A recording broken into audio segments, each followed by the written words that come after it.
కోతి పరిస్థితి అదే ఆ రోజున మిస్టర్ పిన్నెల్లి పరిస్థితి. బద్దలు కొట్టాడు, బయటపడింది.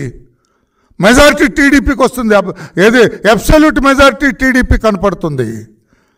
ఏమి చేయాలో అర్థం వల్ల కనిపించిన టీడీపీ వాళ్ళందరినీ కొట్టుకుంటూ వెళ్ళిపోయాడు.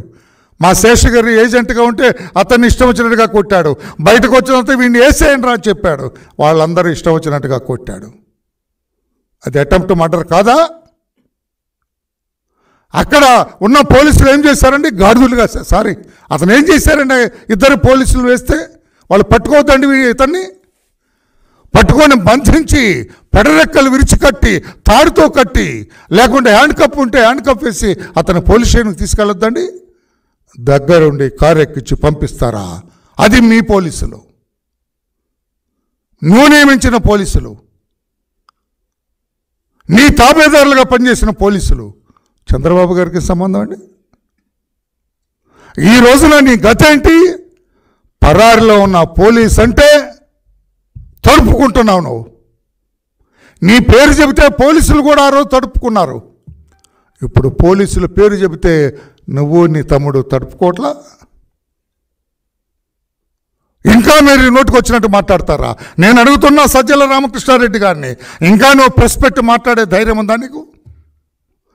వాళ్ళ నాయకుడు అంట వెళ్ళేటప్పుడు అంట 144 వస్తాయిలే అన్నా అని ఈయనకు చెప్పాడంట. ఏంటి 144 వచ్చేది? ఎక్కడ నీకు 144 వచ్చేది? ఇంకా ఎవరిని మోసం చేస్తావు మిస్టర్ చీఫ్ మినిస్టర్?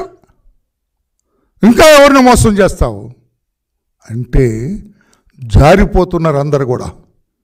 కొన్ని చోట్ల తమ్ముడు నవ్వుతున్నావు, కొన్ని చోట్ల ఏజెంట్గా ఉండటానికి రావటం లేదు కౌంటింగ్కి, తెలుసా మీకు? అది నేను చెబుతాను. ఆ విలేజ్ కూడా, ఆ విలేజ్లో నేను ఆ సెంటర్లో నేను కౌంటింగ్ ఏజెంట్గా వెళ్ళను. ఎందుకు? ఈ పరిస్థితి మీకు ఎందుకు వచ్చింది? అన్ని రోజులు ఒకలాగా ఉంటాయనుకున్నావు. లేదు, ప్రజలు తిరగబడిన రోజున ఒక నిశ్శబ్ద విప్లవం మీకు తెలియకుండా భగ్గుమని మండింది. ఆ రోజున అన్ని పోలింగ్ బూతుల్లో కూడా ఆ నిశ్శబ్ద విప్లవ గొప్పతనాన్ని చూపించారు. నేను ఆ బటన్ నొక్కా, నేను ఈ బటన్ నొక్కా అన్నది ఏమీ లేదండి. ప్రజలకి అభివృద్ధి కావాలా, సంక్షేమం కావాలా, డెవలప్మెంట్ కావాలా, రాష్ట్రం ప్రజాస్వామికంగా నడవాలా, రాజ్యాంగబద్ధంగా నడవాలా, స్వేచ్ఛగా బజార్లకు వెళ్ళే అవకాశం వారికి కావాలా, అర్ధరాత్రి అయినా క్షేమంగా తిరిగి వచ్చే పరిస్థితులు కావాలా? అవి ఉన్నాయా? నేను ఒక మాచల్లో అడుగుతున్న పిన్నెల్లిని, ఉన్నాయా? క్షేమంగా తిరిగి రాగలడా? మీ తురకా కిషోర్ దెబ్బకి, నీ ఇద్దరు దెబ్బకి ఎవరైనా వస్తారా? కానీ ఇప్పుడు బయటకు వస్తున్నారు జనం అంతా.